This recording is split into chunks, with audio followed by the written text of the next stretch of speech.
Shalom, Om Swastiastu, Namo Buddhaya, Assalamualaikum warahmatullahi wabarakatuh, dan salam kebajikan. Perkenalkan, nama saya adalah Fania Alexandra Lubang dari kelas 8A, dan hari ini saya akan mempresentasikan resensi yang saya sudah buat dengan judul buku Sabtu Bersama Bapa karya Aditya Mulia. Buku ini diketahui diterbitkan oleh Gagas Media pada tahun 2014. Buku ini memiliki 277 halaman dengan ukuran 13 x 19 cm. Siapakah Aditya Mulia? Aditya Mulia adalah penulis fiksi terkenal di Indonesia. Beberapa karyanya telah menjadi buku terlaris di Indonesia dan telah diadaptasi menjadi film, seperti Jomblo dan Sabtu Bersama Bapa. Buku ini awalnya terinspirasi dari pemikiran penulis mengenai fase di mana orang tua mulai menasihati, ceramah, dan juga memberikan tips yang dirasa tidak perlu agar kelak hidup sang anak menjadi lebih baik. Setiap nasihat yang diberikan pasti selalu sesuai dengan pengalaman mereka dahulu. Anak-anak sering menganggap itu fase orang tua paling menyebalkan. Namun, nyatanya itu adalah fase orang tua yang paling berarti. Kemudian timbul pertanyaan lain di benak penulis.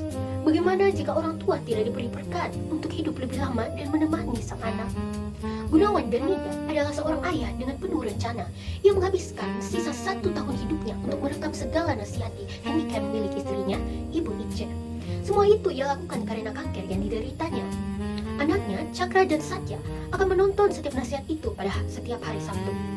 Hal itu telah menjadi kebiasaan hingga mereka dewasa dan juga memiliki pekerjaan.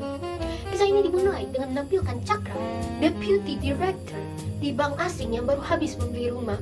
Itu semua ia lakukan untuk memenuhi langkah terakhir untuk persiapan menikah dengan calon istrinya yang belum kunjung ditemukan. Di sisi lain, Satya sudah menikah dan tinggal di luar negeri bersama istrinya yang jelita bernama Risa, dan seorang pemegang geofisik di kilang minyak milik North Oil OG Gas. Namun sayangnya, hubungan Satya dan istrinya Risa tidak berjalan dengan lancar. Ibu Ice yang sudah lama kehilangan suaminya diam di Bandung dan tinggal bersama pembantu dan sopirnya yang selama ini setia membantunya. Beliau didiagnosis mengidap kanker payudara beberapa bulan. Namun, kanker itu ia tutupi agar anak-anaknya tidak merasa khawatir. Di kantor, Cakra bertemu dengan Ayu, perempuan cantik yang ia selalu temui di musyola perempuan. Tetapi sayangnya pendekatan yang dilakukan terhalang oleh Salman, bad boy, malaikat asmara, dan orang dengan $1 million view, yang membuat Cakra selalu geram dengan tindakannya. Ibu Ice menutupi kanker yang ia punya dengan mengabarkan bahwa ia sedang baik-baik saja. Ia menanggung semua kesakitan sendiri. Pilihan yang beliau tanggung adalah operasi pengangkatan tumor pada kedua payudaranya. Di sisi lain, Satya mati-matian mengubah penampilan dan sikapnya agar Risa jatuh cinta padanya lagi karena hubungan mereka sudah tak berjalan lancar. Hari itu, Cakra diberi kesempatan untuk jalan-jalan 1 hari bersama Ayu. Cakra mulai memberitahu pandangannya mengenai pernikahan dan kematangan seseorang dalam mempersiapkan pernikahan. Tentu saja itu membuat Ayu tertarik dan memilih Cakra sebagai pacarnya. Singkat cerita, Cakra bertunangan dengan Ayu. Ibu Ice selamat dari kanker yang dideritanya dan Satya sudah berbaikan dengan istrinya.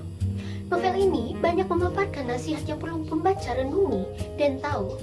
Tetapi sayangnya, alurnya perlu dikemas karena terlalu berbelit-belit dan seringkali membuat pembaca kesusahan memahami alur akibat POV yang seringkali berganti-ganti dari POV Ibu Ice, POV Cakra, dan POV Satya. Buku ini sangat cocok untuk dibaca oleh para remaja dan orang yang sedang menyiapkan pernikahannya agar dapat lebih memaknai arti cinta, entah itu dari orang tua maupun orang lain. Buku ini sangat sesuai dengan wawasan iman Kristen karena mengandung unsur hukum kasih, yaitu mengasihi Allah Bapa, sesama, dan juga diri sendiri. Sebagai umat percaya, perlu bagi kita untuk meneladani sikap yang baik dari novel tersebut, seperti peduli, menghargai, dan mengasihi keluarga. Sekian presentasi resensi dari buku Sabtu Bersama Bapa yang sudah saya buat guna Sumatif Bindo. Shalom, Om Swastiastu, Namo Buddhaya, Waalaikumsalam warahmatullahi wabarakatuh, dan salam kebajikan. Resensi Sabtu Bersama Bapa